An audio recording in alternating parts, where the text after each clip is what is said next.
Hello class 8. In continuation with chapter 5, today we are going to discuss about petrochemicals. So the many useful substances which are obtained from petroleum and natural gas are called petrochemicals. So they are used in manufacture of synthetic fiber, polythene, explosive and etc. So we'll discuss these petrochemicals. First we'll discuss natural gas. It is an important fuel, ठीक है, which occur deep down the earth between the two layers of impervious rocks.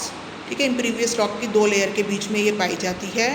ठीक है, तो India natural gas जो है वो त्रिपुरा, राजस्थान, महाराष्ट्र में पाई जाती है और कृष्णा और गोदावरी के डेल्टास पर भी पाई जाती है. और इसका यूज़ क्या है नेचुरल गैस का कि it is stored under high pressure as compressed natural gas, जिसे हम CNG बोलते हैं, जो हमारे आजकल बसेस में, ऑटो रिक्शाज में यूज़ होती हैं, ट्रक्स में यूज़ होती हैं, कार्स में यूज़ होती हैं. And CNG is also use for power generation. तो द एडवांटेज ऑफ CNG क्या है? It can be supplied directly from gas well to the homes, right. And such a network of pipeline exist in Vadodara, Gujarat में बहुत अच्छे से बोलते हैं, and some part of Delhi also. And natural gas is used as a starting material for the manufacture of number of chemical and fertilizers.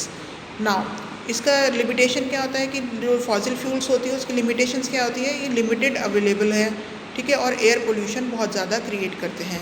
क्योंकि ये limited, क्योंकि billions of air इनको बनने के लिए लगे हैं, तो अगर डेड और डिकेइंग प्लांट्स और एनिमल के रिमेन से, तो अगर ये ख़त्म हो गए तो इनका बनना बहुत मुश्किल है, क्योंकि फिर से थाउजेंड्स ऑफ एयर चाहिए इनको बनने के लिए.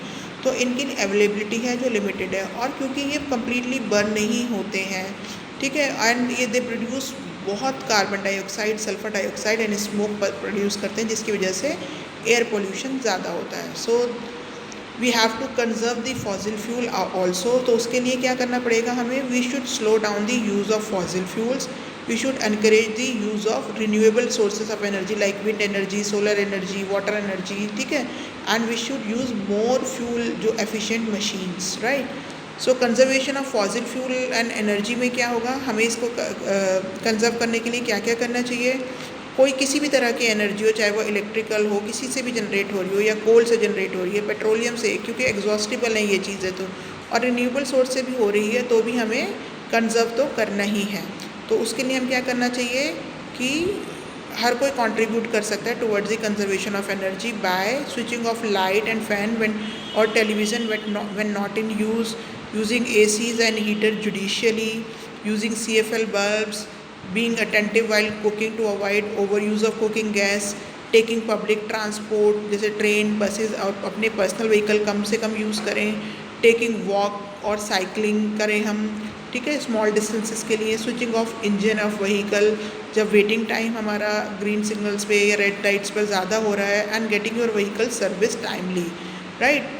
क्योंकि क्या होता है कि ये सब छोटी छोटी चीज़ें करने से हम बहुत सारी एनर्जी और फॉसिल फ्यूल्स बचा सकते हैं.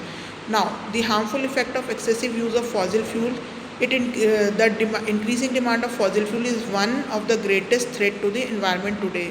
क्योंकि burning of fossil fuel release various gases, sulphur dioxide, carbon monoxide, ठीक है, कार्बन डाइऑक्साइड, तो ये सब जो है वो एटमॉस्फेयर के लिए बहुत हार्मफुल है, और ग्लोबल वार्मिंग और pollution of air, water and land में इंक्रीमेंट होता है इनकी वजह से. So when fossil fuel are burn then huge amount of carbon dioxide gas is release into the air. So this continue the greenhouse effect. This contributes to the greenhouse effect. So trapping the sun heat in the atmosphere and preventing it from escaping. ठीक है, so this result in temperature rise in causing global warming, जिससे जो average temperature है अर्थ का वो बढ़ रहा है. So this global warming leads to melting of polar caps causing ocean level to rise. So these are the harmful effect of the fossil fuel. With this we have end our chapter here. Thank you very much.